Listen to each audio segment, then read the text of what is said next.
Good morning, friends. Today, I want to talk to you about what would you do if you were getting a water sample and the person who was collecting the water sample notified you that your pressure tank had a pinhole leak on the T-assembly. Let's get into it. So recently I had a client who, contracted us out to take a look at the water, make sure everything's good to go, collect some water samples. And in the state of Maryland, whenever you're taking a water sample, it's very important that you look at the physical wellhead itself and you look at the pressure tank / all of the water treatment downstairs. You might be asking yourself, well, why is that important? All I want to know is what's in my water, collect the bottles, and go on your way, right?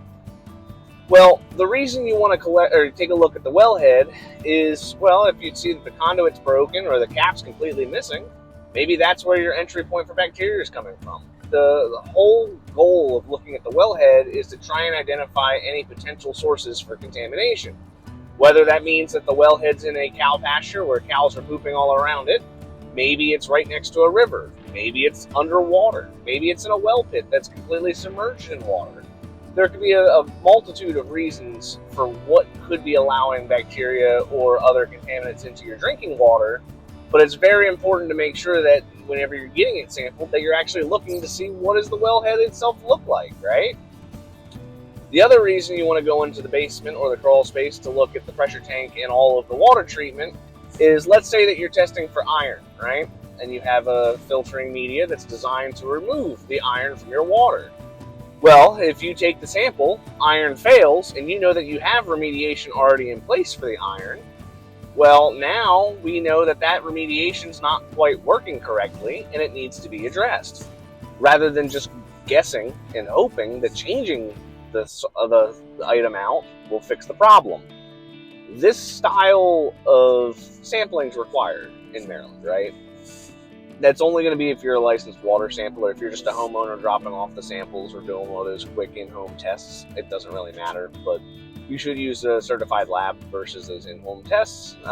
They are accurate for the most part, but you do get some false positives every now and again, or you get some false negatives. So the reason you want to look at the wellhead and the pressure tank is to make sure that if anything fails, right, no matter what you're testing, at least you have an idea of what you're working with. Now, for this particular client, we went there to collect the water sample, see what we're working with, and we found out that their pressure tank has a pinhole leak right on the T-assembly. The pressure tank is the large blue thing in the basement, right? And the T-assembly is just the metal pipes that connect the house water to the supply line water and basically allow the pressure tank to do its thing, right? Well, they had a brass T-assembly, and it's inside of a unfinished basement crawl space thing, like one of those classic early 1900s stone wall dirt floor basements. So we identify that, hey, the pressure tank's got a leak. Here's what it would cost to fix it if you wanted to have us fix it. And they're confused as to how it's been leaking.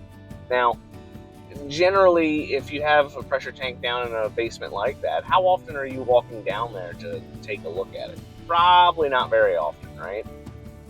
But the other thing is, if you're going to have a tank down in a space like that, you need to make sure that you have some kind of humidity mitigation or something to kind of keep it a little bit more dry down there. A pressure tank's going to be metal, right? Now it's painted, but it doesn't mean that you could have a scratch in the paint to where rust can start to form underneath the paint. Or if you have exposed metal parts like those brass T-assemblies, you're not going to really be able to keep it from getting corroded by the humidity in the air. Now, we know that we have a leak. We tell this client they have a leak and that they ought to get it addressed. They're still thinking about what to do. But let's talk about ways to kind of avoid this situation. If you have room in the inside portion of your house, you could consider rerouting that pressure tank upstairs. That would basically make it to where now you've got a climate-controlled space that's going to keep this pressure tank protected, and you run less of a risk of stuff happening to it and it failing prematurely. The problem is, if you want to do that, now you're going to have to sit there and actually reroute all of your plumbing in the entire basement to where now you have your inlet line going upstairs, back downstairs to connect to the rest of your stuff, right? So not a super practical way of doing it. So the next best thing is, like I said, climate control in the basement area. So That's going to be a dehumidifier, maybe a fan. Get the pressure tank off of the dirt floor, put it on cinder blocks. The reason that most of, like all of our counties in our state require at least 8-inch blocks underneath the pressure tank is to give it some air and some space for the air to move, so that way the bottom of it doesn't rot out as quick, right? That's kind of one of the easiest ways to do it, is just to basically put a dehumidifier down there, put the pressure tank on blocks, and then that'll usually kind of fix up most of your headaches. It's going to be unavoidable in those older homes. These older houses, they're not usually going to be airtight. They're not usually going to have any kind of moisture mitigation in the basement, so you actively have to go ahead and do that yourself, right? Now, the EPA recommends to test your water once a year, and hopefully during those tests, somebody's looking at your system.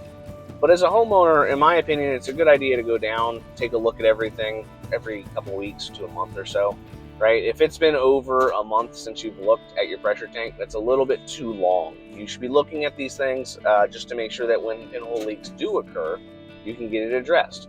Who knows how long this client's pressure tank T-assembly has been leaking. When we got down there, it was not an aggressive leak, but it's still enough to where there's a good amount of water in that basement. And so if you have a bunch of water in the basement, that increases the humidity level in the basement, which then will progressively make things worse for the metal. Additionally, now you have to worry about mold, right?